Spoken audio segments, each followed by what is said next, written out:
So after I realized that plant couldn't affect me when I was barefoot, I came back inside with my heart still racing, and I told my husband I know how to stop it. He didn't ask how, he didn't ask why, he just nodded and said, "All right, let's do this." We went out to the shed and pulled out the old tomato cage, half rusted from last season, and I told him what I needed it to become. A kind of Faraday cage, something that could break whatever connection this thing had on me. We laid everything out on the porch, wires, pliers, scrap metal, and started shaping it. We worked in a tight, paranoid silence, the kind where you feel like everything is listening. Well, halfway through twisting the wire, I felt eyes on us. I looked up, and the Johnsons were standing at the edge of our yard, not moving, not blinking, just watching. Then the Harris kids, the bendy ones, appeared beside them.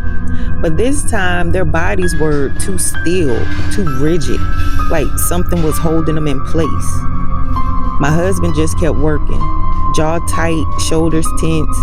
He didn't look up, but I could tell he felt it too, that pressure, like the whole neighborhood was leaning in. And the longer they stood there, the heavier the air felt, like the yard itself was waiting. Then one of the kids made a sound, a low hum almost identical to the plant's vibration. It rolled across the grass like a warning, like it was trying to remind us who was in control. But we kept going.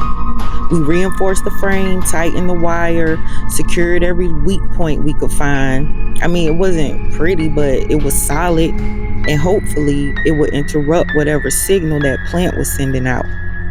When we finished, my husband stepped back, inspected it, and said, "Let's finish this." I stepped off the porch, barefoot, grounded myself in the soil. The vibration from the plant was faint now, almost nervous, like it knew we were coming. But I didn't stop, because this time, that plant was not going to move me.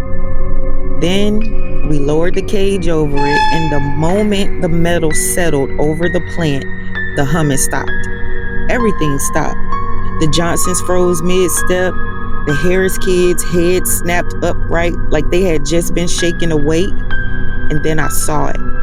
The air around the plant rippled, a faint shimmer like heat rising off pavement.